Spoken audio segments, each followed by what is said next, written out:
नमस्कार स्टूडेंट्स।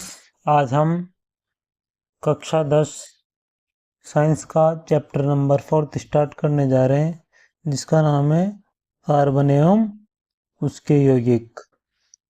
अब सबसे पहले अपन जानेंगे कि कार्बन क्या होता है। कार्बन एक तत्व होता है जिसका परमाणु क्रमांक कितना होता है 6 और द्रव्यमान संख्या 12। अब देखो कार्बन क्या होता है, एक धातु होती है, क्योंकि तत्व कितने प्रकार के होते हैं, 2 प्रकार के। तीसरे चैप्टर में देखा है अपन ने धातु और अधातु। और कार्बन का प्रतीक क्या होता है, सी, यानी कार्बन को किससे दर्शाते हैं, सी से दर्शाते हैं। ठीक है, अब देखो आगे। सर्वोत्तमुखी तत्व कार्बन भूप्रपट्टी में खनिजों के रूप में तो कितने प्रतिशत, 0.02% तथा वायुमंडल में कार्बन डाइऑक्साइड के रूप में कितने प्रतिशत, 0.03% उपस्थित है। सभी सजीवों, पौधों और जंतुओं का शरीर किससे मिलकर बना होता है, कार्बन यौगिकों से मिलकर बना होता है, यानी कि कार्बन से जो यौगिक बनते हैं उनसे मिलकर बना होता है। अब आगे देखो, अब कार्बन क्या होता है, ये सहसंयोजक आबंध बनाता है। अब सहसंयोजक आबंध क्या होते हैं वो देखते हैं अपन। सबसे पहले मैंने आपको बताया था कि कार्बन की परमाणु संख्या कितनी होती है, 6। तो देखो अब इसका इलेक्ट्रॉनिक विन्यास देखेंगे ना, तो इलेक्ट्रॉनिक विन्यास कैसे देखते हैं। सबसे पहले कौन सा कक्ष होता है, के, फिर एल, फिर एम, फिर एन।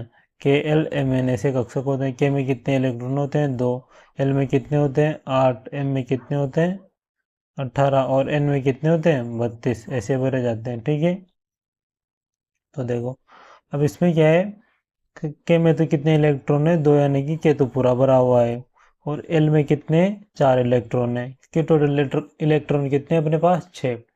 तो अब एल कक्षा में कितने इलेक्ट्रॉनों की कमी है अपने पास, यहाँ पे एल कक्षा में कितने इलेक्ट्रॉन और आए तब पूरे हो, या तो ये 4 पूरे दान कर दे तो के पूरा भरा हुआ रह जाएगा और एल पूरा खाली हो जाएगा, यानी कि बाएं अष्टक के भरा हुआ रह जाएगा। या फिर ये क्या करे, 4 ग्रहण कर दे।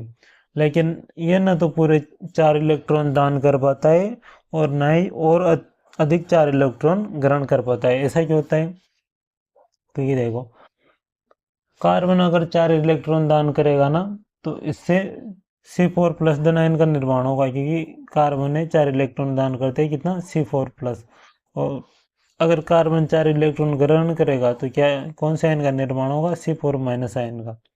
लेकिन कार्बन ना तो 6 इलेक्ट्रॉन दान कर सकता है और न ही 4 इलेक्ट्रॉन दान कर सकता है और न ही 4 इलेक्ट्रॉन ग्रहण कर सकता है।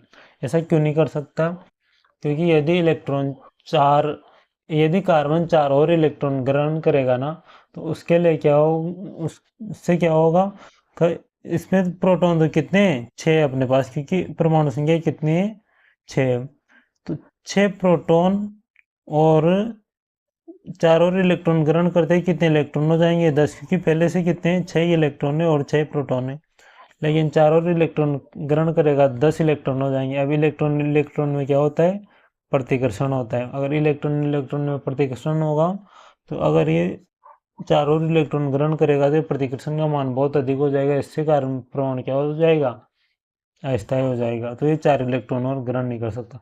और कार्बन 4 इलेक्ट्रॉन दान भी नहीं कर सकता, क्योंकि अगर पूरे 4 इलेक्ट्रॉन दान करेगा ना, तो इसके लिए अपन को क्या, बहुत ज़्यादा ऊर्जा की जरूरत पड़ेगी, क्योंकि अपने पास कितने प्रोटॉन है, 6। अरे 6 इलेक्ट्रॉन है, अगर इनमें से भी 4 दान करेगा तो 2 इलेक्ट्रॉन बच जाएंगे। तो इनमें क्या लग रहा है, प्रबल वैद्युत आकर्षण बल लग रहा है, इसलिए 4 इलेक्ट्रॉन भी दान नहीं कर सकता। इसके लिए बहुत अधिक ऊर्जा की आवश्यकता हुई।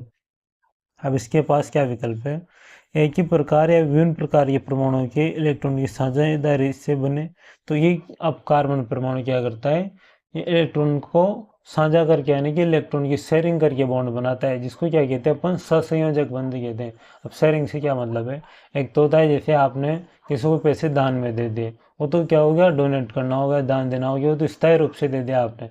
लेकिन एक क्या होता है, 2 दोस्त थे, वो दोनों मिलकर बिजनेस चला रहे हैं, बराबर पैसा लगाइए, उसको क्या कहते हैं अपन, पैसों की शेयरिंग कहते हैं। तो इलेक्ट्रॉन भी क्या करता है, या तो कार्बन भी क्या करता है, या तो दूसरे कार्बन परमाणु के साथ इलेक्ट्रॉन शेयर करके बॉन्ड बना लेगा, या फिर क्या करेगा, किसी अन्य परमाणु जैसे ऑक्सीजन, हाइड्रोजन, इनके साथ इलेक्ट्रॉन को साझा करके बंध बना लेगा। तो वो बंध क्या कहलाता है, सहसंयोजक बंध कहलाता है। अब देखो कार्बन किन किन के साथ सहसंयोजक बंध बनाता है, कार्बन या तो कार्बन के साथ बनाएगा, हाइड्रोजन, ऑक्सीजन, नाइट्रोजन, क्लोरीन भी इलेक्ट्रॉनों की साझेदारी से आबंध बनाते हैं।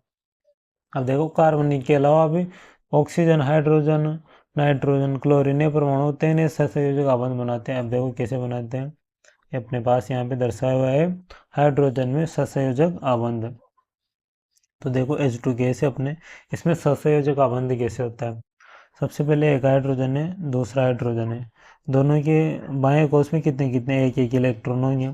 तो देखो ये क्या करेंगे, दोनों एक इलेक्ट्रॉन का साझा करेंगे, तो इन दोनों के बाएं कोष में कितने इलेक्ट्रॉन हो जाएंगे, दो दो इलेक्ट्रॉन, क्योंकि ये वाले इस वाले दोनों इलेक्ट्रॉनों पे इसका हाइड्रोजन परमाणु का भी हक है और इसका भी हक है, तो दोनों में कॉमन हो गया ना ये दो इलेक्ट्रॉन। इससे क्या होता है, स्टेबल बॉन्ड बन जाता है इन दोनों के बीच में, और किसका निर्माण हो जाता है, एचटोनों का निर्माण हो जाता है।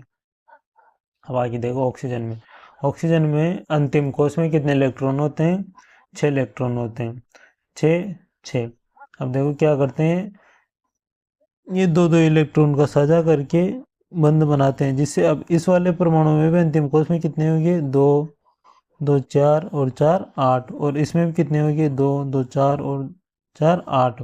तो दोनों स्थायी हो गए, यानी कि दोनों में बंध का निर्माण हो गया, और किसका निर्माण हो गया, O2 गैस का निर्माण हो गया। अब देखो ये क्या है, ऑक्सीजन परमाणु के बीच द्विआबंध, इनमें क्या है, द्विआबंध है। और हाइड्रोजन के बीच क्या था, एकल आबंध था हाइड्रोजन परमाणु के बीच, ठीक है। अब देखो अगली है नाइट्रोजन। अब नाइट्रोजन में अंतिम कोष में कितने इलेक्ट्रॉन है, 5 5 इलेक्ट्रॉन है दोनों में, इसमें भी 5 इसमें भी 5। अभी क्या करेंगे, 3 3 इलेक्ट्रॉन का साझा करेंगे, तभी तो इसके पास भी टोटल 8 इलेक्ट्रॉन और इसके पास भी टोटल 8 इलेक्ट्रॉन हो जाएंगे, जिससे किसका निर्माण होगा, एक स्थायी अणु का निर्माण होगा। तो इसमें क्या है, 3 3 इलेक्ट्रॉन का साझा हुआ ना, तो इसमें जो बंध बनेगा वो कौन सा बनेगा, त्रिआबंध बनेगा। अब जो जल का अणु होता है ना, उसमें ऑक्सीजन और दो हाइड्रोजन परमाणु में एकल बंध का निर्माण होता है। अब देखो कैसे होता है, यहाँ पे अपने पास ये दिखा हुआ है, ये जल का अणु है। जल के अणु में क्या है, हाइड्रोजन है, हाइड्रोजन के अंतिम कोष में कितना इलेक्ट्रॉन है, एक।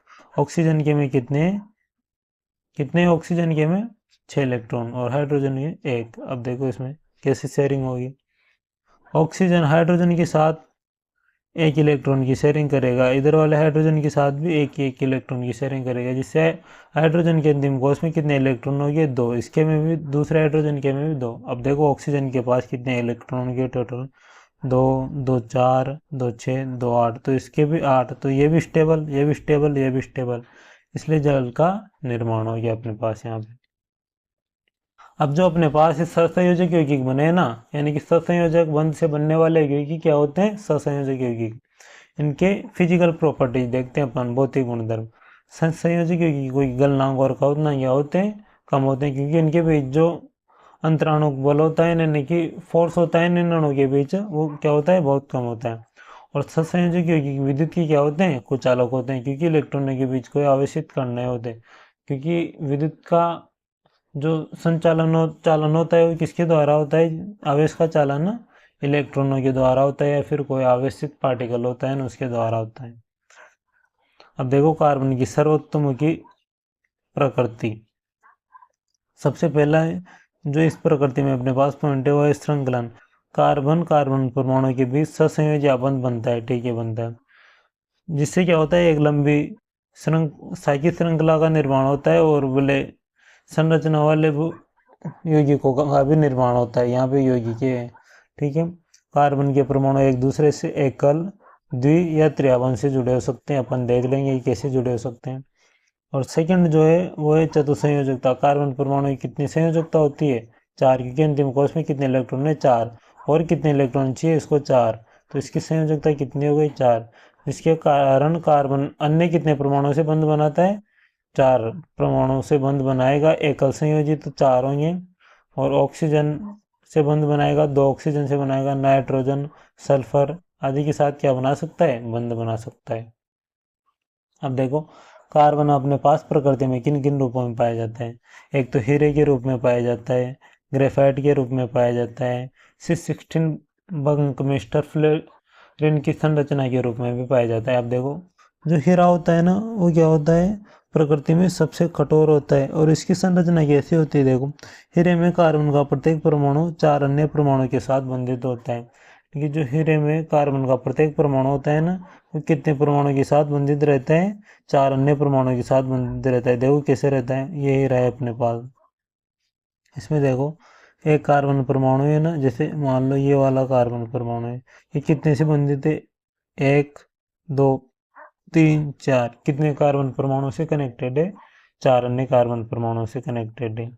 और देखो आगे 4 विभिन्न कार्बन परमाणु के साथ बंधित रहता है ना, जिससे एक दृढ़ आयामी त्रिविमीय संरचना प्राप्त होती है, यानी कि 3D एक स्ट्रक्चर प्राप्त होती है। ऐसे कैसे अपने पास ग्रेफाइट है, ग्रेफाइट में क्या होता है, प्रत्येक परमाणु का बंधन कार्बन के 3 अन्य परमाणु से होता है। देखो कैसे होता है, 3 अन्य परमाणु से। ये अपने पास ग्रेफाइट की संरचना है। अब इस ग्रेफाइट की संरचना में देखो ये जो है ना एक कार्बन परमाणु है, नहीं कितने अन्य कार्बन परमाणु से कनेक्टेड है, 1 2 और 3 से। तो ये किसकी संरचना होती है, ग्रेफाइट की संरचना होती है। इसको आप बुक में से पढ़ लेना, इतना कुछ कठिन नहीं है इसमें। अब आगे चलते हैं अपन, ऐसी की संरचना दी हुई है। अब देखो संतृप्त और असंतृप्त कार्बनिक यौगिक क्या होते हैं, यानी कि सेचुरेटेड एंड नॉन सेचुरेटेड कार्बनिक कंपाउंड क्या होते हैं। कार्बन और हाइड्रोजन के यौगिक को क्या कहते हैं, हाइड्रोकार्बन कहते हैं। यहाँ हाइड्रोजन नहीं है, हाइड्रोकार्बन कहते हैं। इसको काट लेना आप, इसकी जगह ये आएगा, हाइड्रोकार्बन कहते हैं। अब हाइड्रोकार्बन भी कितने प्रकार के होते हैं, 2 प्रकार के, या तो सेचुरेटेड हुई है या फिर अनसेचुरेटेड यानी कि असंतृप्त हुई है। अब सबसे पहले अपन देखते हैं कार्बन परमाणु के बीच एक अलाबंध होगा ना तो क्या होंगे, संतृप्त होंगे। और कार्बन परमाणु के बीच द्विआबंध या फिर त्रिआबंध होगा ना तो वो क्या होंगे, असंतृप्त होंगे। अब जो कार्बन परमाणु के बीच सिंगल बॉन्ड होता है ना उसको अपन किस नाम से लिखते हैं, एल्केन के नाम से लिखते हैं। जहाँ एल तो क्या है अपन कार्बन परमाणु के लिए यूज करते हैं और एन क्या है, एन अपने पास क्या है, सफिक्स है। ठीक है, अब इसका जो सामान्य सूत्र होता है ना वो क्या होता है, CN2N+2, यानी कि जितने कार्बन परमाणु की संख्या होगी ना उनसे 2 गुने से 2 अधिक हाइड्रोजन परमाणु की संख्या होगी। ऐसे कैसे, अपन अगर असंतृप्त कार्बनिक यौगिकों में देखेंगे, हाइड्रोकार्बन यौगिकों में देखेंगे तो उनमें क्या है, एल्कीन है। एल्कीन में क्या होता है, कार्बन कार्बन के बीच डबल बॉन्ड होता है यानी कि द्विआबंध होता है। इसका जो रासायनिक सामान्य सूत्र होगा ना अपने पास वो CN2H2N हो गया, H2N होगा, यानी कि जो हाइड्रोजन परमाणु की संख्या होगी ना वो कार्बन परमाणु से कितनी होगी, 2 गुनी होगी। ऐसे एल्काइन है अपने पास, एल्काइन क्या है, त्रिआबंध होता है एल्काइन में कार्बन कार्बन परमाणु के बीच। तो एल तो किसके लिए, कार्बन के लिए, और आयन क्या है, आयन अपने पास सफिक्स है यानी कि पीछे लगने वाला। अब एल्किन में भी ऐसे ही क्या था, एल्क तो क्या था, इसको 1 मिनट साफ कर लेते हैं अपन। एल्क तो क्या था, कार्बन परमाणु के लिए यूज हो रहा है, और इन क्या है, इन अपने पास सफिक्स है। ठीक है, अब देखो इसमें इसका जो सामान्य सूत्र होगा एल्काइन का वो क्या होगा, CnH2n-2, यानी कि हाइड्रोजन परमाणु की संख्या कितनी है, 2 गुने से 2 कम। अब देखो अपन कार्बन यौगिकों का नामकरण कैसे करते हैं। तो सबसे पहले अपने पास अगर एक कार्बन है ना तो उसको क्या कहेंगे अपन, मैथ। 2 होंगे तो उसको क्या कहेंगे, एथ। 3 होंगे तो उसको क्या कहेंगे, प्रोप। 4 को ब्यूट, 5 को पेंट, 6 को हेक्स, 7 को हेप्ट, 8 को ऑक्ट, 9 को नॉन और 10 को डेक। ठीक है, ये अच्छे से देख लो आप। अब आगे चलते हैं अपन, ऐसे फिर से नाम दे रखा है अपन को कि कार्बन यौगिकों का नामकरण कैसे करते हैं अपन हाइड्रोकार्बन यौगिकों। अब देखो सबसे पहले एक कार्बन के लिए क्या यूज होता है अपने पास, मैथ यूज होता है। और यहाँ पर क्या है, कार्बन हाइड्रोजन एक ही कार्बन है और हाइड्रोजन कितने, 4, तो सबके बीच क्या है, सिंगल बॉन्ड, तो ये क्या हो जाएगा, मेथेन। क्योंकि जो अपने पास संतृप्त यौगिक होता है ना उसका सफिक्स क्या होता है, एन होता है, वो अपन देख ही चुके हैं। फिर ऐसे ही एथेन, फिर प्रोपेन, ब्यूटेन, पेंटेन, कितने, 5 कार्बन, 6 हेक्सेन, 7 हेप्टेन, 8 ऑक्टेन, 9 नोनेन और 10 डेकेन। अगर अपने पास है एल्काइल ग्रुप, क्या होता है, जब अपने पास जो ये एल्केन होते हैं ना, उनमें से अगर एक हाइड्रोजन परमाणु हट जाए ना, तो अपने पास किसका निर्माण होता है, एल्काइल ग्रुप का निर्माण होता है। जैसे CH3 होगा ना, वो क्या होगा, मेथिल, एक संयोजकता मुक्त रहती है इसमें कार्बन की। और C2H5 एथिल, फिर प्रोपिल, फिर butyl, C5H11 pentyl, C6H13 hexyl, C7H15 heptyl, C8H17 octyl, C9H19 नोनिल और C10H21 डेकिल। ऐसे अपने पास किसका निर्माण होता है, एल्काइल ग्रुप का निर्माण होता है। और इसका फॉर्मूला इस प्रकार रहता है, अपन ये देख ही चुके हैं। अब आगे चलते हैं अपन। अब अपन ने जो संतृप्त हाइड्रोकार्बन देखे ना, उनकी क्या देखेंगे अपन, इलेक्ट्रॉन बिंदु संरचना देखेंगे। तो इलेक्ट्रॉन बिंदु संरचना देखो कैसे बनाते हैं अपन। सबसे पहले अपन कार्बन ले लेंगे। तो कार्बन के बाएं कोष में कितने इलेक्ट्रॉन होते हैं, 4 इलेक्ट्रॉन होते हैं, ठीक है। तो 2 कार्बन ले ले, ये वाला कार्बन, ये वाला कार्बन, बाएं कोष में कितने इलेक्ट्रॉन, 6 इलेक्ट्रॉन, 1 2 3, सॉरी 4 इलेक्ट्रॉन, 1 2 3 और 4। और इसके भी बाएं कोष में कितने, 4, इसके भी बाएं कोष में कितने, 4। अब दोनों क्या करेंगे, एक एक इलेक्ट्रॉन साझा करके बॉन्ड बनाएंगे। तो इससे क्या होगा, देखो इसके में 1 2 3 4 5 इलेक्ट्रॉन होंगे, और इसके पास भी कितने, 5 इलेक्ट्रॉन। दोनों के पास कितने कितने इलेक्ट्रॉन होंगे, 5। अब ये क्या करेंगे, दोनों जो कार्बन परमाणु है ना, वो 3 3 हाइड्रोजन के साथ भी सिंगल बॉन्ड बनाएंगे, जिससे इनके साथ भी क्या करेंगे, इलेक्ट्रॉन का साझा करेंगे। सहसंयोजक बंध बना रहे हैं, देखो एक अला बंध बना रहे हैं। इससे क्या होगा, एक एक इलेक्ट्रॉन का साझा ये हाइड्रोजन के साथ भी करेंगे। जो ये डॉट डॉट दिख रहे हैं ना अपन को, ऐसे डॉट डॉट, ये क्या है, हाइड्रोजन के इलेक्ट्रॉन है। और एक क्रॉस से दिखाए हुए हैं ना, इस प्रकार से, ये किसके इलेक्ट्रॉन है, ये कार्बन परमाणु के इलेक्ट्रॉन है। अब इससे क्या होगा, देखो इस प्रकार बंध बनाए ना, तो इसके पास भी कितने इलेक्ट्रॉन हो, ये 8, और इस वाले कार्बन के पास भी 8 इलेक्ट्रॉन। बाकी हाइड्रोजन के पास, सभी के पास 2 2 इलेक्ट्रॉन हो गए, जिससे क्या हो गया, स्टेबल हो गया, और अपने पास संतृप्त हाइड्रोकार्बन यौगिक का निर्माण हो गया। ऐसे अपन मेथेन की देखते हैं। मीथेन का अब अपन हाइड्रोकार्बन के संरचनात्मक सूत्र देखेंगे। सबसे पहले अपन मीथेन का देखते हैं, CH4 का। तो CH4 को कैसे लिख देते हैं, एक तो कार्बन लिख देंगे इस तरह, फिर चारों ओर अपन क्या लिख देंगे, हाइड्रोजन हाइड्रोजन। ये क्या होता है, संरचनात्मक सूत्र होता है। फिर ऐसे एथेन का C2H6 का, तो 2 कार्बन लिख देंगे ऐसे चेन बना के, फिर इन पे क्या लगा देंगे, सिंगल बॉन्ड से 3 3 प्रत्येक कार्बन के हाइड्रोजन लगा देंगे, तो C2H6 क्या हो जाएगा, एथेन हो जाएगा। फिर ऐसे प्रोपेन, 3 कार्बन लिख देंगे सीधी श्रृंखला में, फिर इनके जितनी 4 4 संयोजकता पूरे करते हुए क्या लगा देंगे, हाइड्रोजन लगा देंगे, तो किसका निर्माण हो जाएगा, प्रोपेन का। फिर ऐसे ब्यूटेन, ब्यूटेन में कितने, 4 कार्बन। फिर इन सबकी जो कार्बन है ना, इनकी 4 4 संयोजकता पूरी करनी है। जैसे इस वाले कार्बन की देखो, 1 2 3 4 संयोजकता पूरी हो गई, इसकी भी 1 2 3 4, इसकी भी 1 2 3 4, 1 2 3 4। बची हुई संयोजकता पर क्या लगा देंगे अपन, हाइड्रोजन परमाणु लगा देते हैं, ठीक है। अब देखो पेंटेन, पेंटेन में क्या होता है, 5 कार्बन लेंगे सीधी श्रृंखला में, इधर दिखा देता हूँ मैं बना के, 1 2 3 4 5। अब देखो कितनी संयोजकता बची, इनके इसके पास 3, फिर इसके पास 2, इसके पास 2, इसके पास 2 और इसके पास 3। फिर बची हुई संयोजकता पर क्या लगाएंगे, हाइड्रोजन। इसके पास, इसको भी हाइड्रोजन, इसको भी हाइड्रोजन, इसको भी, यहाँ पे भी हाइड्रोजन, यहाँ भी हाइड्रोजन, यहाँ भी हाइड्रोजन, यहाँ भी हाइड्रोजन, यहाँ भी हाइड्रोजन, यहाँ भी हाइड्रोजन। तो किसका निर्माण हो जाएगा, अपने पास पेंटेन के संरचनात्मक सूत्र का निर्माण हो जाएगा। अब देखो असंतृप्त हाइड्रोकार्बन, यानी कि असंतृप्त हाइड्रोकार्बन भी अपने पास कितने प्रकार के होते हैं, एक तो होता है एल्किन, एक होता है एल्काइन। तो एल्किन का उदाहरण देखो, एथेन है, एथेन है 2 कार्बन। अब देखो इसका सामान्य सूत्र क्या बताया था मैंने, CnH2n, यानी कि हाइड्रोजन परमाणु की संख्या क्या होगी, कार्बन परमाणु से 2 गुनी होगी।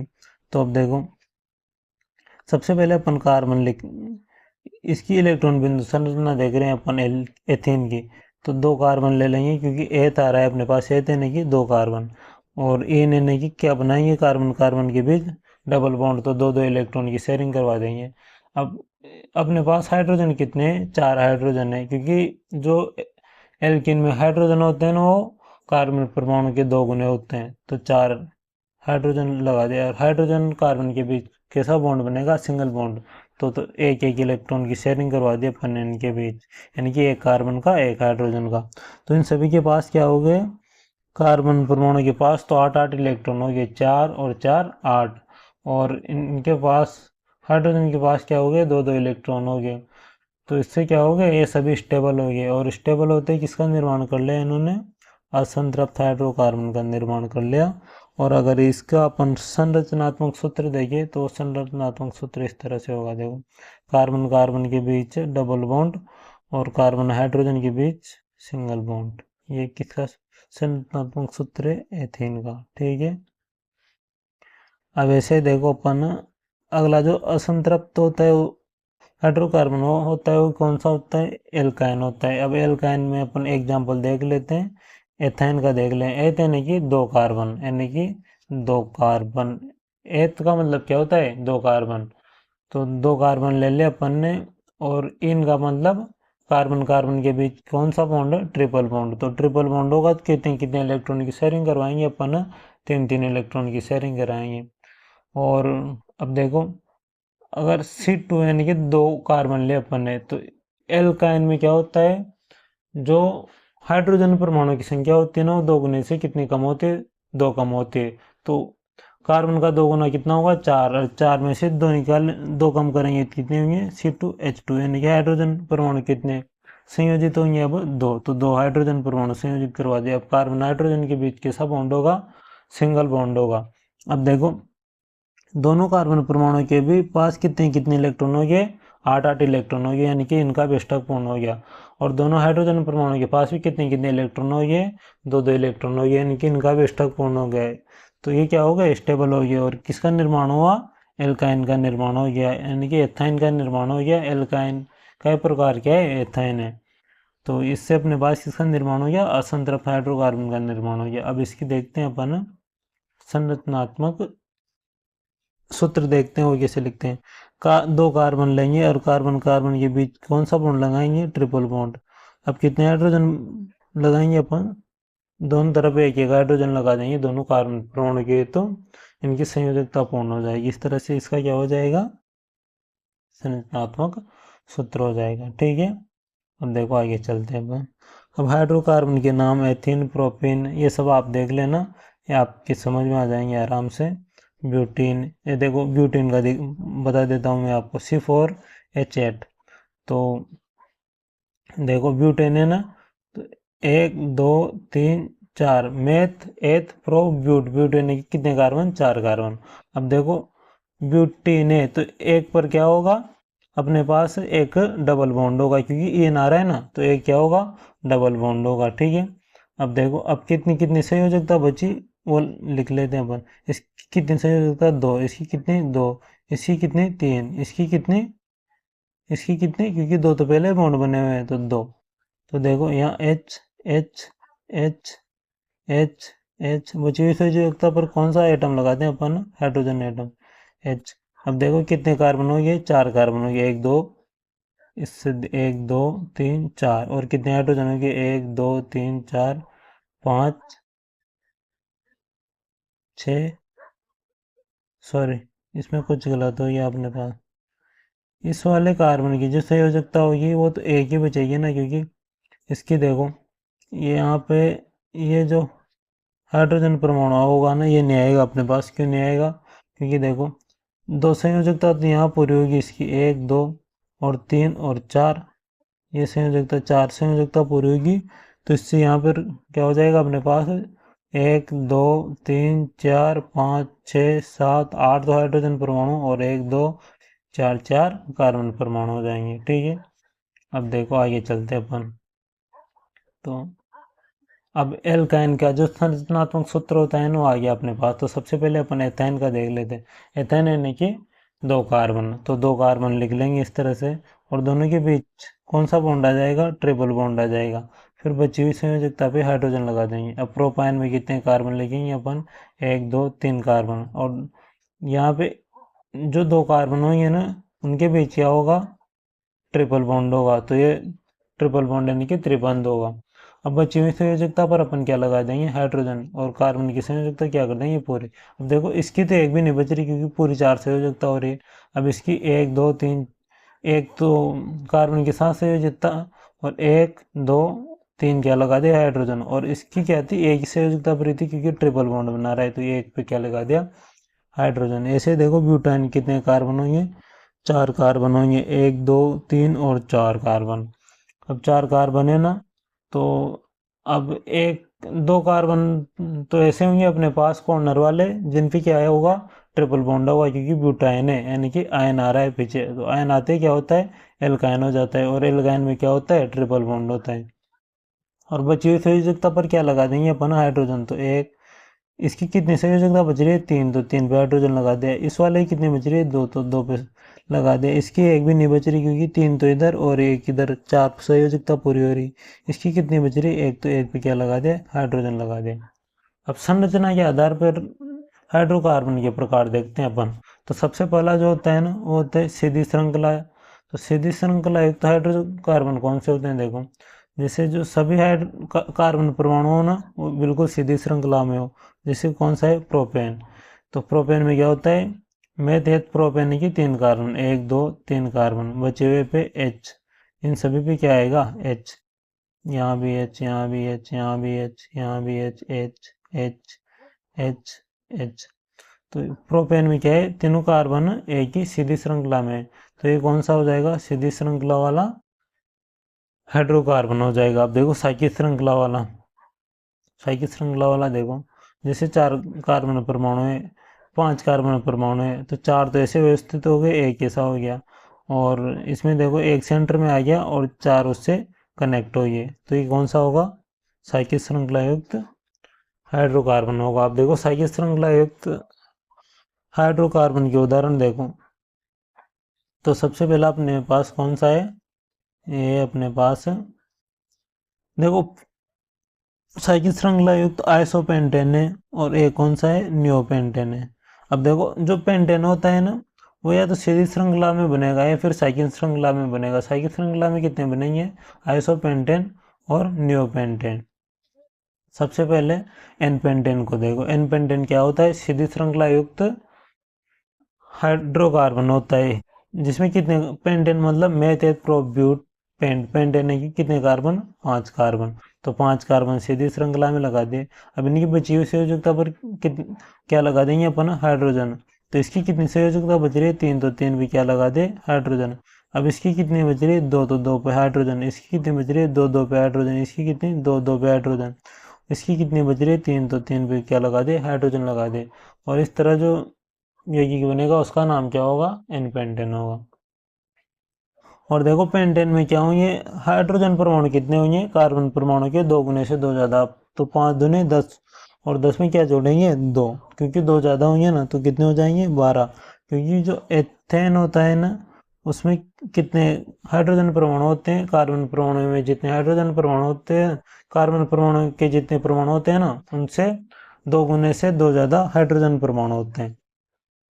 अब देखो जो पेंटेन होगा ना, वो साइक्लिक श्रृंखला युक्त होगा, तब उसका नाम क्या होगा, आइसोपेंटेन होगा। अब आइसोपेंटेन में क्या होता है, देखो आइसोपेंटेन की संरचना कैसे होती है, वो देखो सबसे पहले आप, अब इसमें क्या करेंगे अपन, 4 कार्बन तो एक सीधी रेखा में ले लेंगे, और एक कार्बन क्या करेंगे, इस सेकंड लास्ट वाले कार्बन से कनेक्ट कर देंगे।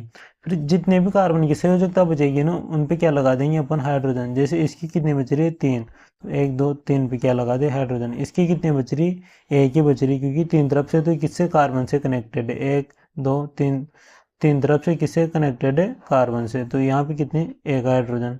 इसकी कितनी संयोजकता फ्री है, 2 है, तो 2 हाइड्रोजन।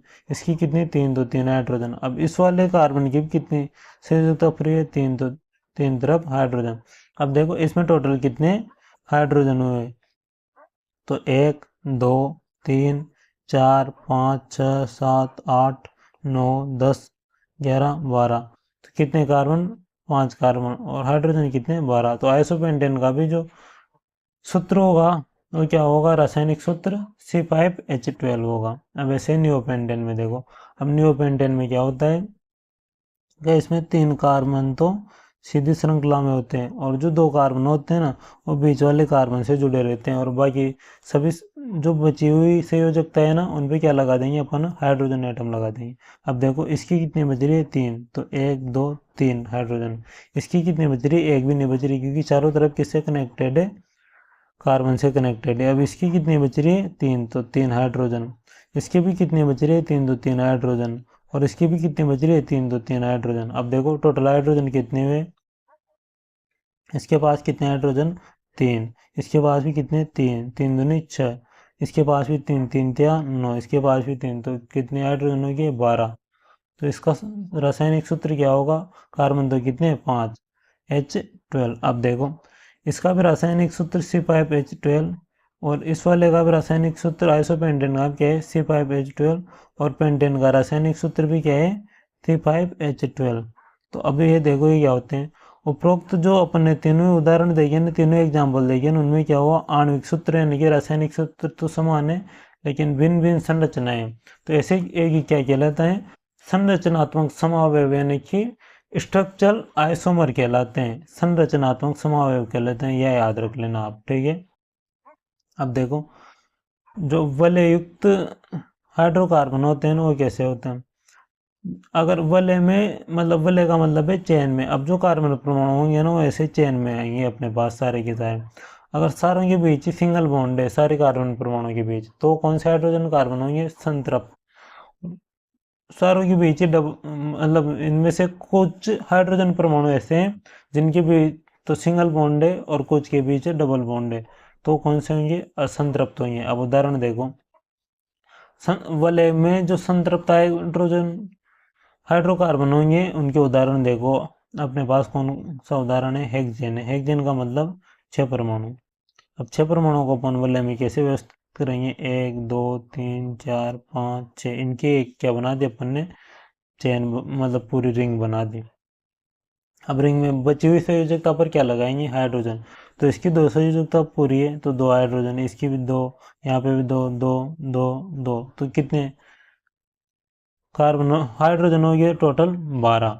ऐसे अपने पास एक जो असंतृप्त रिंग वाला हाइड्रोकार्बन होगा ना, उसका जो एग्जाम्पल है अपने पास वो है बेंजीन। अब बेंजीन, ये बच्चों बेंजीन बहुत इंपॉर्टेंट होता है, और ये अपने पास हायर क्लासेज में यानी कि 11th-12th में अपने बहुत काम आएगा। जो साइंस लेंगे ना उनके लिए बहुत काम आएगा, और इसके बारे में बहुत ज़्यादा पढ़ेंगे। तो ऐसे यहाँ पे इंट्रोडक्शन देख लो सिर्फ।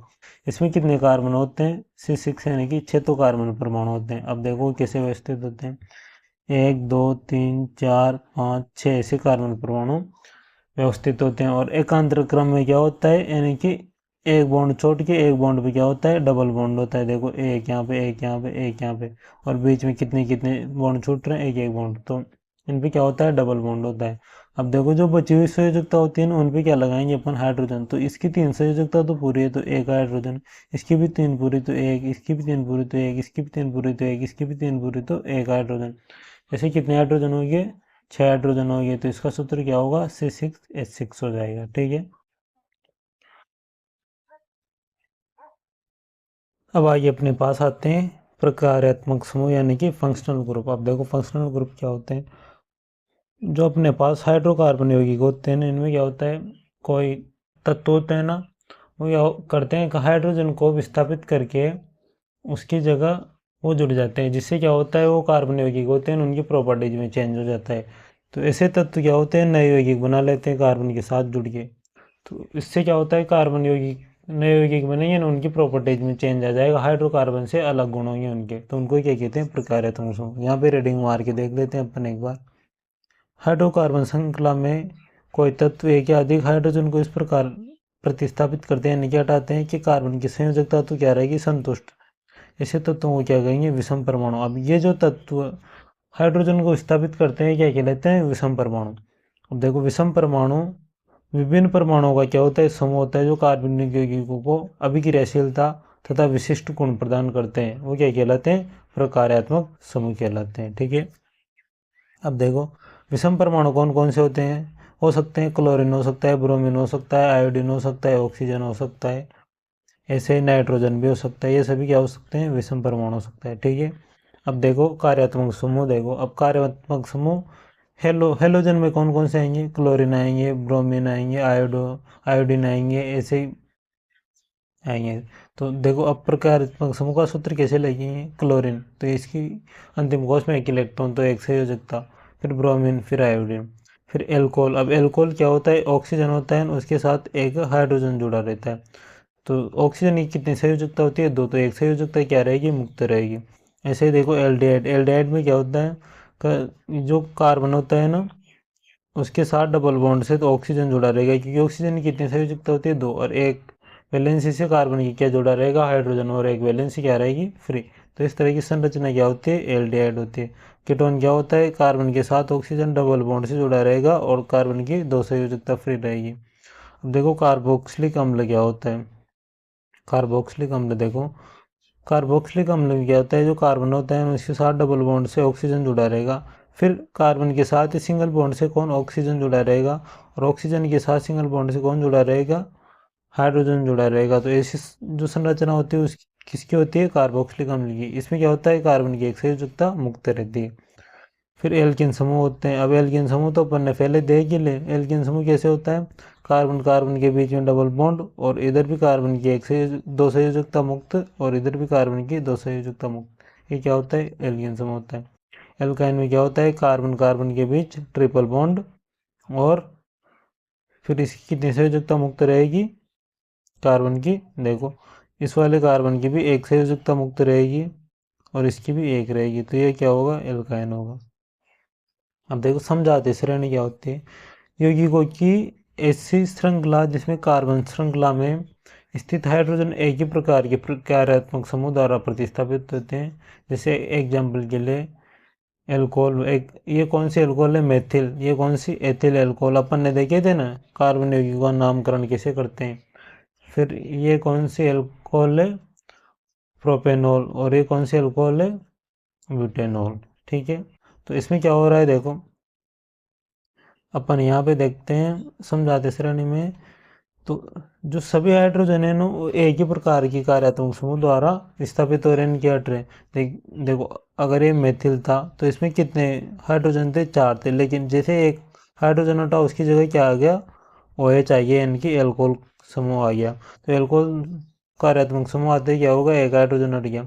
फिर देखो जैसे अपने पास अगला था वो क्या था, एथिल एल्कोहल था। अब इसमें कितने होने चाहिए थे, छः होने चाहिए थे हाइड्रोजन, लेकिन एक हाइड्रोजन हट के उसकी जगह क्या जुड़ गया, एल्कोहल समूह जुड़ गया।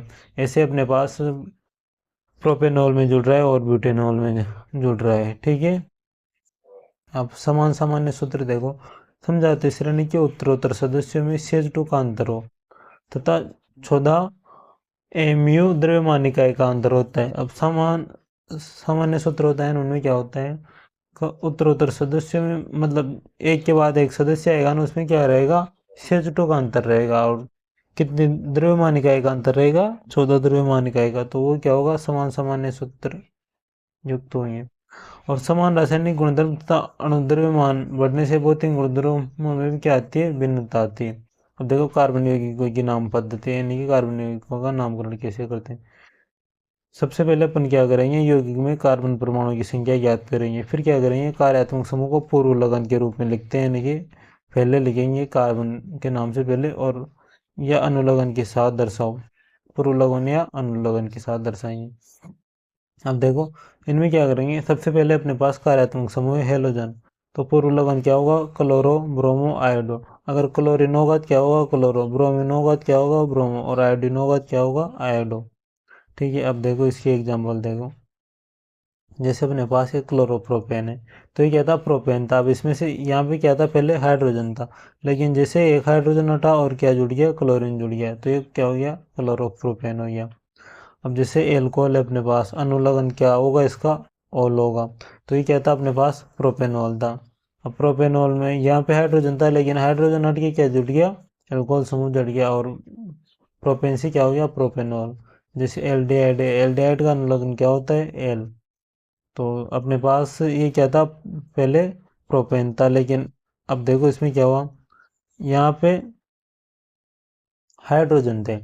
अब कितने हाइड्रोजन थे, मतलब यहाँ पे दो हाइड्रोजन थे, क्योंकि ऑक्सीजन किससे जुड़ा है, डबल बॉन्ड से जुड़ा है ना, तो यहाँ पे दो हाइड्रोजन थे, उनकी जगह क्या जुड़ गया, ऑक्सीजन, ऑक्सीजन जुड़ गया। तो अब ये प्रोपेन से क्या हो गया, प्रोपेनॉल हो गया, क्योंकि इसका अनुलग्न क्या है, ये देखो क्या है इसका अनुलग्न, एल, एल ए। ठीक है, अब देखो अपने पास अब अगला जो कार्यात्मक समूह है वो कौन सा है, कीटोन है। अब कीटोन का अनुलग्न क्या होता है, देखो ये अपने पास कीटोन का अनुलग्न क्या होता है, ऑन होता है। अब देखो ये क्या था, अपने पास प्रोपेन था, यानी कि यहाँ पे दो हाइड्रोजन कनेक्टेड थे, लेकिन यहाँ पे क्या आ गया, अपने पास अब ऑक्सीजन परमाणु जुड़ गया डबल बॉन्ड से, तो क्या हो गया, प्रोपेनॉन हो गया। ऐसे किसी कार्बोक्सिलिक अम्ल, इसका अनुलग्न क्या होता है, ओइक एसिड होता है, यानी कि ओइक अम्ल होता है हिंदी में बोले तो। अपने पास कार्बोक्सिलिक अम्ल वाला कार्यात्मक समूह कौन सा जुड़ रहा है, ये वाला जुड़ रहा है। तो अब देखो इसमें क्या हो रहा है, इसमें अपने पास ऐसा हो रहा है कि यहाँ पे पहले क्या थे, हाइड्रोजन कनेक्टेड थे, उनसे क्या जुड़ गया, कार्बोक्सिलिक अम्ल युक्त कार्यात्मक समूह जुड़ गया। तो अब ये प्रोपेन था, प्रोपेन से क्या हो गया, प्रोपेनोइक अम्ल हो गया। ठीक है, अब अगला है अपने पास एल्कीन। तो एल्कीन का जो अनुलग्न होता है वो क्या होता है, इन होता है। अब ये प्रोपेन से क्या हो गया, प्रोपेन हो गया, क्योंकि इसमें कार्बन कार्बन के बीच क्या आ गया, डबल बॉन्ड आ गया। अब कार्बन कार्बन के बीच डबल बॉन्ड खाएंगे, इसमें अपने पास ये आएंगे। ठीक है, यहाँ ये डबल बॉन्ड है। ओके, अगला देखो एल्काइन है। एल्काइन का अनुलग्न को क्या होता है, आयन। तो प्रोपेन से क्या हो गया, प्रोपाइन। और ये जितने भी संयोजकता फ्री है ना, इनमें हाइड्रोजन आएंगे, यहाँ भी हाइड्रोजन, यहाँ भी हाइड्रोजन। ठीक है, जो जो संयोजकता फ्री होगी ना उस पर हाइड्रोजन आएंगे। जैसे इसकी तो पूरी है, इसकी भी पूरी है संयोजकता, तो इसकी बची हुई है ना, तो इसकी यहाँ भी हाइड्रोजन और एक और यहाँ भी हाइड्रोजन और एक और यहाँ भी हाइड्रोजन, तो ये क्या हो जाएगा, प्रोपाइन हो जाएगा। अब कार्बन यौगिकों के रासायनिक गुणधर्म देखें, इनकी केमिकल प्रॉपर्टी देखेंगे। तो सबसे पहले जब अपन कार्बन यौगिकों का दहन करते हैं तो क्या होता है, जैसे अपन मीथेन का दहन करेंगे ना, मीथेन दहन किसकी उपस्थिति में होता है, ऑक्सीजन की उपस्थिति में होता है। तो किसका निर्माण होगा, carbon dioxide gas plus water, और हीट निकलेगी, किसके साथ निकलेगी, हीट लाइट के साथ। कार्बन तथा उसके यौगिक ईंधन के रूप में इस्तेमाल किए जाते हैं, क्योंकि दहन पर प्रचुर मात्रा में क्या देते हैं, उष्मा और प्रकाश मुक्त करते हैं। जैसे अपन घर पे एलपीजी गैस सिलेंडर होता है, उस पर क्या होती है, उस पर भी अपने पास कौन सी गैस होती है, ब्यूटेन गैस होती है। तो उस पे जब अपन उसका दहन करते हैं ना, तो उसकी अपन को फ्लेम भी दिखाई देती है, यानी कि उसका लाइट भी दिखाई देती है, और उससे क्या प्राप्त होती है, अपन को हीट भी प्राप्त होती है, जिससे अपन क्या कर सकते हैं, खाना बना सकते हैं, कुछ भी गर्म कर सकते हैं। अब देखो संतृप्त हाइड्रोकार्बन यानी कि सेचुरेटेड हाइड्रोकार्बन होते हैं ना, उनका वायु की उपस्थिति में जलने पर नीली स्वच्छ ज्वाला उत्पन्न करते हैं। गैस की फ्लेम कैसी होती है, नीली, नीली होती है ना गैस की फ्लेम। ठीक है, ब्लू फ्लेम के साथ जलता है। जो और असंतृप्त यानी कि अनसेचुरेटेड हाइड्रोकार्बन होते हैं ना, उनका दहन करने पर धुएं वाली पीली ज्वाला उत्पन्न करते हैं, क्योंकि असंतृप्त हाइड्रोकार्बन में क्या होता है, कार्बन की प्रतिशत मात्रा संतृप्त हाइड्रोकार्बन से क्या होती है, अधिक होती है, और वायु की उपस्थिति में कार्बन का पूर्ण उपचयन नहीं हो पाता, क्योंकि ये पूरी तरह से क्या नहीं हो पाता, इनका पूरी तरह से दहन नहीं हो पाता, इसलिए क्या करते हैं, पीली ज्वाला उत्पन्न करते हैं। जैसे कि लकड़ी है, लकड़ी कैसी ज्वाला उत्पन्न करती है, पीली, क्योंकि इसमें क्या होता है, कार्बन की अधिक मात्रा होती है, और ऑक्सीजन की उपस्थिति में इसका क्या दहन नहीं होता, पूरी तरीके से दहन नहीं हो पाता। अब देखो ऑक्सीकरण, ऑक्सीकरण है अपने पास, सारे पोटेशियम परमैंगनेट या अम्लीय पोटेशियम डाइक्रोमेट केटोसिया और टोसियम की उपस्थिति में एल्कोहल कार्बोक्सिलिक अम्ल में परिवर्तित हो जाता है। जैसे अपने पास एथेनॉल एल्कोहल है। अब जब इसका अपन सारे केमेनोफोर यानी कि पोटेशियम परमैंगनेट या फिर पोटेशियम डाइक्रोमेट यानी कि केटोसिया और टोसियम की उपस्थिति में क्या करेंगे, इसका ऑक्सीकरण करेंगे ना, तो इस किस में कन्वर्ट हो जाएगा, एथेनॉइक अम्ल यानी कि कार्बोक्सिलिक अम्ल में कन्वर्ट हो जाएगा। क्योंकि देखो कितने कार्बन है, दो, दो कार्बन के लिए एथ, और कौन सा समूह है, कार्बोक्सिलिक समूह, तो इसका अनुलग्न क्या हो जाएगा, ओइक एसिड, तो कौन सा, एथेनोइक एसिड। ठीक है, अगला जो केमिकल प्रॉपर्टीज है वो अपने पास है संकलन अभिक्रिया। जो असंतृप्त हाइड्रोकार्बन होता है ना, उसका अपन निकल और पैलेडियम की उपस्थिति में क्या करेंगे, अपचयन करेंगे, क्योंकि निकल और पैलेडियम क्या कार्य करते हैं, हाइड्रोजन जोड़ने का कार्य करते हैं। तो जो असंतृप्त हाइड्रोकार्बन होता है वो किस में चेंज होता है, संतृप्त हाइड्रोकार्बन में चेंज हो जाता है। अब देखा इसका एप्लीकेशन कहाँ, इसका उपयोग कहाँ पे, पैलेडियम या निकल जैसे उत्तरों की उपस्थिति में असंतृप्त हाइड्रोकार्बन किस में चेंज हो जाते हैं, संतृप्त हाइड्रोकार्बन में, क्या जुड़ के, हाइड्रोजन जुड़ी। वनस्पति तेलों से वनस्पति घी का निर्माण किस विधि से किया जाता है? इसी विधि से किया जाता है, यानी कि असंतृप्त हाइड्रोकार्बन होते हैं ना, ये जो तेल होते हैं ना अपने पास, ये असंतृप्त हाइड्रोकार्बन होते हैं। तो इनसे क्या करेंगे अपन, जैसे वनस्पति घी का निर्माण करेंगे ना, जिसको अपन डालडा बोलते हैं, तो उसका निर्माण किससे करेंगे अपन? इसी विधि से करेंगे, हाइड्रोजन जोड़ के वनस्पति तेल में। ठीक है, अब देखो आगे प्रतिस्थापन अभिक्रिया। देखो प्रतिस्थापन अभिक्रिया क्या होती है। प्रतिस्थापन अभिक्रिया में अपन, जैसे ये क्या है, अपने पास मेथेन है, तो इसकी क्लोरीन से अभिक्रिया कराएंगे किसकी उपस्थिति में? सूर्य के प्रकाश की उपस्थिति में। तो क्या करेगा, एक हाइड्रोजन को विस्थापित कर देगा, यानी कि यहाँ से एक हाइड्रोजन हट गया तो 3 हाइड्रोजन रहिए, और एक हाइड्रोजन की जगह पे क्या जुड़ गया? ए से जुड़ा है। देखो ये यहाँ पे हाइड्रोजन, यहाँ पे हाइड्रोजन, यहाँ पे हाइड्रोजन, और यहाँ पे हाइड्रोजन था ना, वो हट के क्या जुड़ गया? क्लोरीन जुड़ गया यहाँ पे। ठीक है, तो यहाँ पे CH3Cl हो गया, और क्या निकल गया अपने पास? एक प्रोडक्ट के रूप में CH3Cl और HCl। अब एक अपने पास एनसीईआरटी में दे रखा है कि क्या सभी जलते हुए पदार्थ ज्वाला उत्पन्न करते हैं या नहीं करते। तो आप देखोगे कि जब अपन LPG, मोमबत्ती, इनको जलाते हैं ना, तो ये क्या करते हैं?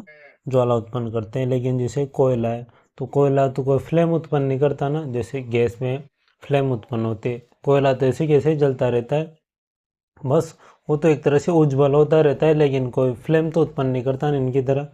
तो ये देख लो कि आप इनको खुद रीडिंग लगा के देख लेना, आराम से समझ में आ जाएगा। बाकी अपन आगे चलते हैं। अब कोयले पेट्रोल का निर्माण कैसे होता है? तो कोयले पेट्रोल का निर्माण किससे हुआ? जैव मात्रा से। जैव की भूवैज्ञानिक प्रक्रियाओं पर निर्भर करते हैं। कोयला क्या होता है? लाखों वर्ष पुराने वृक्ष होते हैं, अन्य पौधे होते हैं, संभवतः भूखे में या ज्वालामुखी फटने क्या करते हैं, वो धरती की चट्टानों की परतों के नीचे दब जाते हैं, जिनका धीरे धीरे सहयोग और एक क्या बन जाता है? कोयला बन जाता है। तेल तथा किसे लाखों वर्ष पुराने छोटी समुद्र जीवों के अवशेष है, यानी कि जो समुद्री जीव होते हैं ना। अब देखो तेल कहाँ पाया जाता है अपने पास? पेट्रोल वगैरह कहाँ से निकालते हैं? जो उनका क्रूड ऑयल निकालते हैं, वो समुद्र की तलियों से निकलता है, बहुत गहराई से। तो ऐसा क्यों होता है कि जो समुद्री जीव होते हैं ना, वो लाखों वर्ष पहले मर मर के दब जाते हैं, तो उनके अंदर जो अब हम सभी कार्बनिक पदार्थों से बने हुए हैं ना, तो जो कार्बनिक मटेरियल होता है ना, उससे क्या होता है? उससे तेल का निर्माण होता है। ये आप पढ़ के देख लेना, ये आराम समझ में आ जाएगा आपको। अब देखो जो अगला टॉपिक है अपने पास, वो कौन सा है? इम्पोर्टेंट कार्बन यौगिक है। तो एथेनॉल और एथेनोइक अम्ल क्या है अपने पास? इम्पोर्टेंट कार्बनिक कंपाउंड है। तो एथेनॉल की अपन सबसे पहले फिजिकल प्रॉपर्टीज देखते हैं। तो ये क्या होता है? रंगीन होता है और जल में घुलनशील होता है, वाष्पशील द्रव यानी कि इवापोरेट लिक्विड होता है, यानी कि इसको गर्म करेंगे ना अपन, तो जल के समान वाष्प बन जाएगी। और क्या होता है? कितना होता है? 351 केल्विन। और प्रकृति कैसी होती है? उदासीन, यानी कि ना तो अम्लीय ना क्षारीय। अब सबसे पहले इसके रासायनिक गुणधर्म देखते हैं अपन, किसके? एथेनॉल के। तो एथेनॉल है अपने पास है, तो जब इसकी सोडियम से भी क्रिया करवाएंगे तो क्या होगा? सोडियम एथोक्साइड प्राप्त होगा और हाइड्रोजन गैस मुक्त हो जाएगी। ऐसे अगर अपन इसका निर्जलीकरण करेंगे, तो निर्जलीकरण करने पे क्या होगा? निर्जलीकरण का मतलब देखो, सबसे पहले तो अपन पानी को निकालना है इसमें से। तो H2SO4 की उपस्थिति में क्या होता है? एथेनॉल का निर्जलीकरण होता है, और किसका निर्माण होता है? एथेन का। और क्या निकल जाता है? जल निकल जाता है। अब देखो जो सजीव प्राणी होते हैं, यानी कि मनुष्य होते हैं ना, उन पे एल्कोहल का क्या प्रभाव पड़ता है? इससे क्या होता है?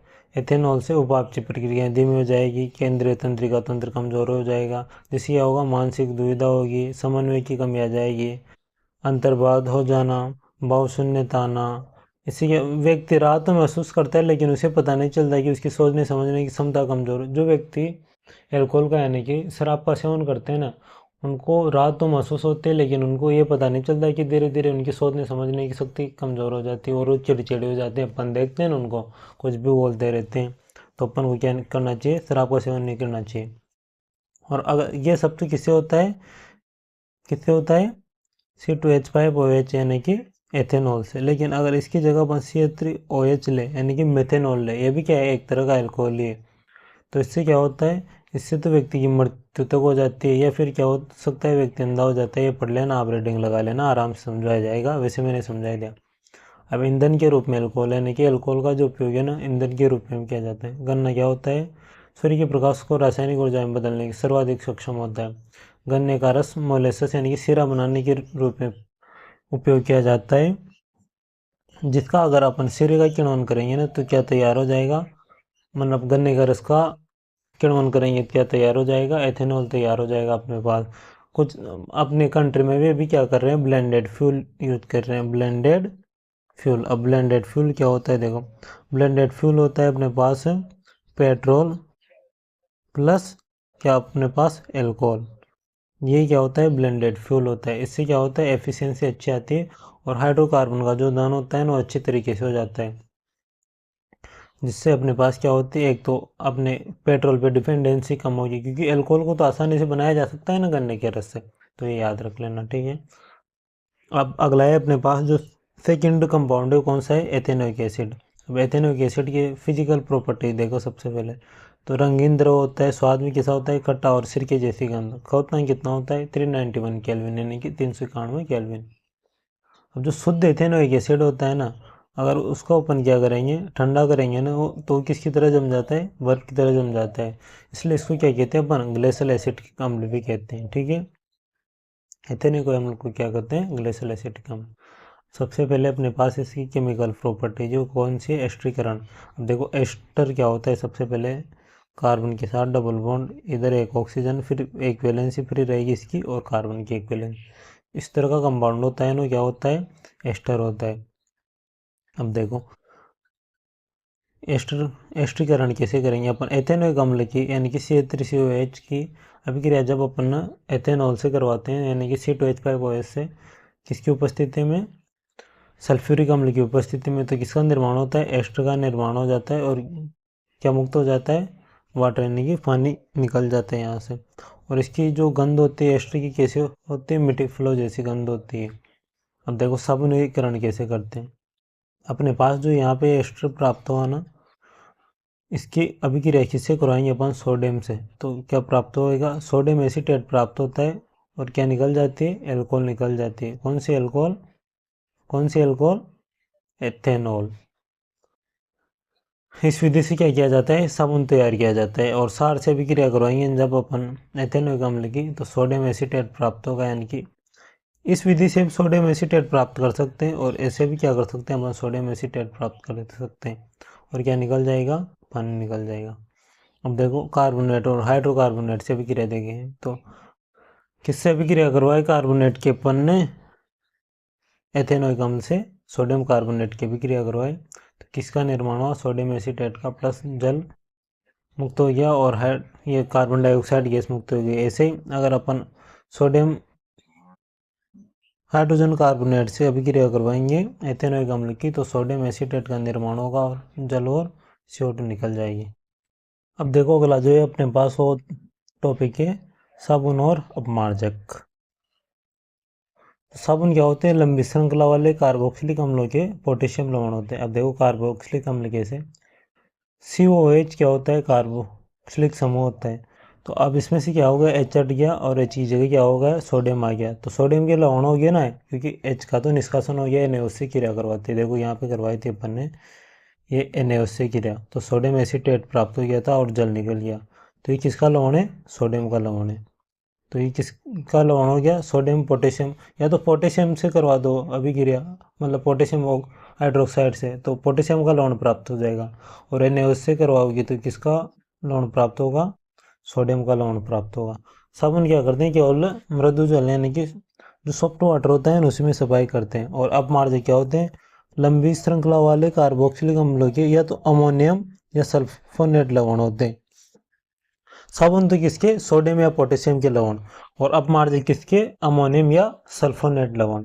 अपमार्जक क्या करते हैं, कठोर और मृदु जल दोनों में सफाई करते हैं। अब देखो साबुन अणु में क्या होता है, जो साबुन का अणु होता है ना उसमें एक तो जलरायी सिरा यानी कि आयनिक जो भाग होगा ना, जलरायी यानी कि जल से स्नेह करने वाला यानी कि जल से चिपकने वाला, और एक क्या होगा, जल विरागी सिरा यानी कि जल से दूर भागने वाला।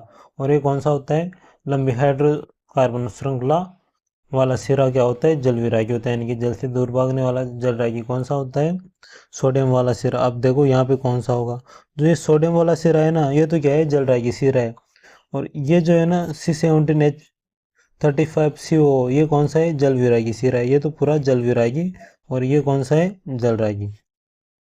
तो अब देखो ये तो अपने पास है सोडियम वाला सिरा तो कौन सा है, जलरागी, और बाकी हाइड्रोकार्बन वाला कौन सा है, जलविरागी सिरा है।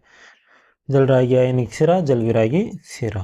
अब देखो मेल क्या होते हैं, अपने पास ऑयल होते हैं नहीं कि तेल होते हैं। तो जलविरागी सिरा क्या होता है, तेल में घुल जाता है, क्योंकि हाइड्रोकार्बन होते हैं ना। अब जो तेल होते हैं ना वे हाइड्रोकार्बन, तो हाइड्रोकार्बन हाइड्रोकार्बन वाले यौगिकों में घुलता है। तो जलविरागी सिरा किस में घुल गया, तेल में घुल गया। और जलरागी सिरा क्या करता है, पानी से गिर जाता है, यानी कि सोडियम वाला जो सिरा होता है ये चारों तरफ से पानी से गिर जाएगा, इधर पानी रहेगा, टोटल पानी पानी पानी पानी, इधर पानी, और ये कहते हैं तेल की बूंद, क्योंकि मेल क्या होते हैं, तेले होते हैं। तो एक अपन ने तेल की बूंद मान ली यहाँ पे, तो ऐसे इनसे चिपक जाता है। तो सब उनका मिसेल, अब ये जो निर्माणु है ना इसी को क्या कहते हैं, मिसेल संरचना कहते हैं इसको। तो सब उनका मिसेल मेल को पानी में घुलने में क्या करता है, मदद करता है, और इससे क्या हो जाते हैं, कपड़े साफ हो जाते हैं। अब जो साबुन होता है ना कठोर जल में उपस्थित मैग्नीशियम और कैल्शियम लवण होते हैं उनके साथ क्या कर लेता है, क्रिया कर लेता है, जिससे अघुलनशील पदार्थ स्कम का निर्माण होता है। और ये स्कम क्या करता है, सफाई प्रक्रिया में बाधा डालता है। लेकिन अपमार्जक क्या होता है, कठोर जल में सफाई प्रक्रिया प्रभावशाली कठोर कैल्शियम और मैग्नीशियम के साथ होता है ना, ये कठोर जल में क्या करता है, अघुलनशील स्कम नहीं बनाता है, यानी कि स्कम का निर्माण नहीं होता, जिससे अपमार्जक क्या करता है, कठोर और मृदु जल दोनों में सफाई करता है। और साबुन क्या करते हैं, ओनली मृदु जल में सफाई कर सकते हैं। अब देखो इस चैप्टर में अपन ने पूरा क्या पढ़ा, एक बार उसका रिवीजन कर लेते हैं। तो कार्बन क्या है, एक सर्वतोमुखी तत्व है जो सभी जीवों में हमारे उपयोग में आने वाली वस्तुओं का आधार है, यानी कि सभी जीवों में होता है। और अपन जो वस्तु खाते हैं, रोटी वगैरह, उनमें सब में क्या होता है, हाइड्रोकार्बन होते हैं। कार्बन की जो चार संयोजकता होती है ना उसके कारण क्या करता है, श्रृंखलन की प्रकृति दर्शाता है और कई सारे कंपाउंड बनाता है। जैसे अपन ने देख ले, एथेनोइक अम्ल देखा, एथेनॉल देखा, एथेन देखा, एथिन देखा, एल्काइन देखा, ये सभी क्या है, कार्बन के यौगिक है। अपने बाहरी कोषों को पूर्ण बनने के लिए दो परमाणु के बीच इलेक्ट्रॉनों की साझेदारी से किसका निर्माण होता है, सहसंयोजक बंध। इसको इंपॉर्टेंट कर लेना बच्चों, ये आ सकता है आप, सहसंयोजक बंध क्या होता है, तो ये लिख के आना है आपको। कार्बन अपने या दूसरे तत्व जैसे क्या, hydrogen, oxygen, sulphur, nitrogen, chlorine के साथ क्या करता है, कोऑर्डिनेशन बॉन्ड यानी कि सहसंयोजक बंध का निर्माण करता है। कार्बन ऐसे यौगिक बनाता है जिसमें कार्बन परमाणु के बीच या तो क्या होंगे, डबल बॉन्ड होंगे या ट्रिपल बॉन्ड, यानी कि द्विबंध या त्रिबंध। कार्बन की श्रृंखला सीधी शाखायुक्त या बल्ले किसी भी रूप में हो सकती है, अपन ने देख ही लिया। कार्बन की श्रृंखला बनाने की क्षमता के कारण यौगिकों की एक समजातीय श्रेणी उत्पन्न होती है, जिसमें विभिन्न लंबाई वाली कार्बन श्रृंखला से क्या होते हैं, समान कार्यात्मक समूह जुड़ा होता है। जैसे क्या देखा था अपन ने, CH3OH, C2H5OH, ये सभी क्या है, समझाते श्रेणी। एल्कोहल, एल्डिहाइड, कीटोन और कार्बोक्सिलिक अम्ल जैसे कार्बन यौगिकों का अभिलाक्षणिक गुण प्रदान करते हैं। अपन ने क्या देखा, कार्यात्मक समूह देखे थे ना, एल्कोहल, एल्डिहाइड, कीटोन, कार्बोक्सिलिक अम्ल क्या करते हैं, तो कार्बन यौगिक होते हैं उनको अभिलाक्षणिक गुण प्रदान करते हैं, जैसे अभिक्रियाशीलता और अन्य भी कई गुण, स्वाद वगैरह। कार्बन तथा इसके यौगिक हमारे ईंधन के प्रमुख स्रोत होते देखा है, तो अपन एल्कोहल को अपन ईंधन के रूप में उपयोग करते हैं पेट्रोल के साथ। कार्बन यौगिक एथेनॉल, एथेनोइक अम्ल का हमारे दैनिक जीवन में काफी महत्व है, इंपॉर्टेंट देखे थे ना अपन, एथेनॉल और एथेनोइक अम्ल, तो इनका क्या था, अपने डेली लाइफ में कितना ज्यादा यूज था। अब देखो साबुन एवं अपमार्जक की प्रक्रिया में अणुओं में जलरागी तथा जल विरागी दोनों समूह की उपस्थिति पर आधारित है। इसकी मदद से तेल मेल का पायस बनता है और ये बाहर निकलता है। ये अपन ने देख ही लिया था, अपन ने अभी जस्ट पहले देखा है, ये 2 मिनट पहले। ठीक है, तो बच्चों आपका ये चैप्टर कंप्लीट हो चुका है। अब अपन अगला जो भी चैप्टर पढ़ेंगे उसके साथ मिलते हैं। अगर आपको हमारे वीडियोज पसंद आ रहे हो तो चैनल को सब्सक्राइब कर लीजिए। इसी तरह आपको 2025-26 के लिए साइंस के सभी चैप्टर के वीडियोज फ्री मिलेंगे। धन्यवाद बच्चों।